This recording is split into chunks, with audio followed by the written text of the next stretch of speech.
Hello everyone, welcome back to our YouTube channel. সবাইকে good morning. এখন বাজে সকাল 6টা, আর 6টার দিকে রোদ দেখো কেমন। তো আজকে চা করার দায়িত্বটা আমার ওপর পড়েছে, কারণ বাবা আজকে অসুস্থ। তো মা ওই জন্য ওইদিকে একটু ব্যস্ত আছে, ওই জন্য আমি আজকে চাটা করছি। অনেক দিন পর রান্নাঘরে ঢুকে চা করছি। তো এখন চা খেয়ে নিই, কারণ সকালের চাটা না খেলে আমারও একটা কেমন একটা করে। তো সকালের চাটা খেতেই হবে। চা খেয়ে তারপরে টিফিনের দিকে যাব, দেখি টিফিনে কি খায় বা আমি কি খাই, এই আর। চা খাওয়ার পরে আমি মেয়ের কাছে চলে এসেছিলাম, ও খেলা করছিল, ওর কাছেই বসেছিলাম। তারপরে এখন বাজে 8:30। তো মা আর দাদা মুড়ি খেয়ে নিচ্ছে, আমি একটু ওটস ভিজিয়েছি। গাজর, ক্যাপসিকাম, পেঁয়াজ, কাঁচা লঙ্কা দিয়ে কেটে একটু ভিজিয়ে 5 মিনিট রাখতে হবে। বাট ভিডিওতে আমি যেই পদ্ধতিতে দেখেছিলাম সেই পদ্ধতিতে করিনি, আমি নিজের মতো করে এক্সপেরিমেন্ট করতে গেছি।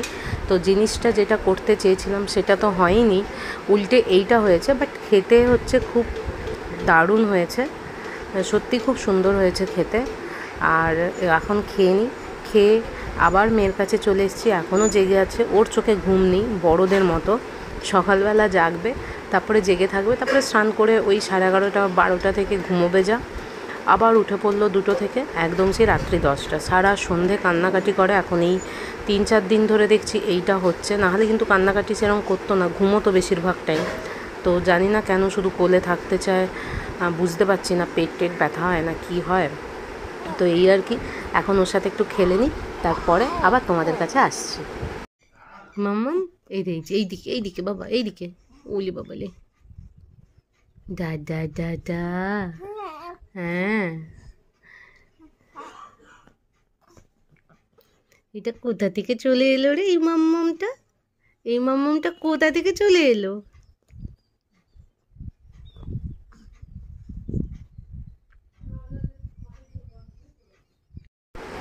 মেয়েকে তেল মাখিয়ে স্নান করিয়ে দোলনায় শুইয়ে দিয়ে এখন আমি নিজে মাথায় তেল মাখছি। আজকে একটু শ্যাম্পু করব।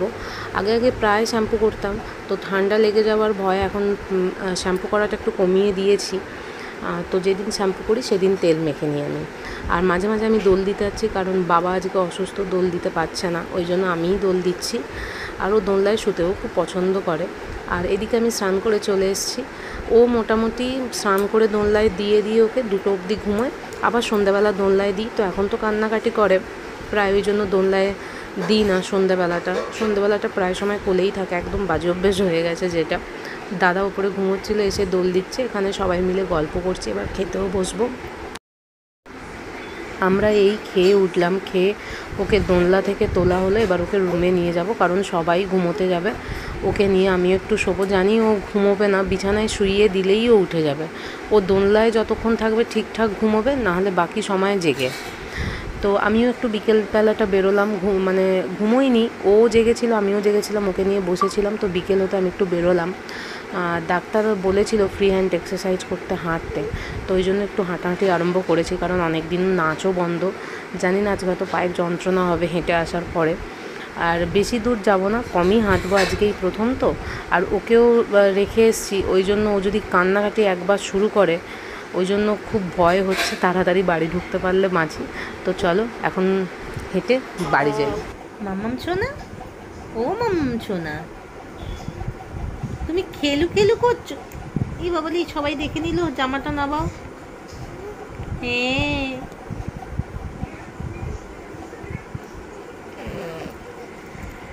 দাদা দাদা। উলি বাবালে, কি খেলা চলছে তোমার? হ্যাঁ, টাটা করে দাও, টাটা টাটা করে দাও।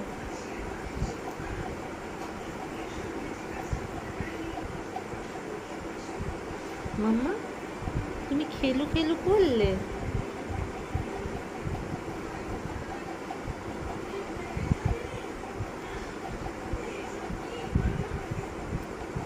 এটা কি? মেয়েটা আবার কান্না শুরু করেছে, তো মা ওর কাছে আছে।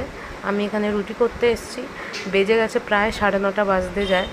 তো রুটি করব আর ডিম ভুজিয়া করে নেব, কারণ শর্টকাটে এটাই এই সময় হবে, এর বেশি কিছু হবে না।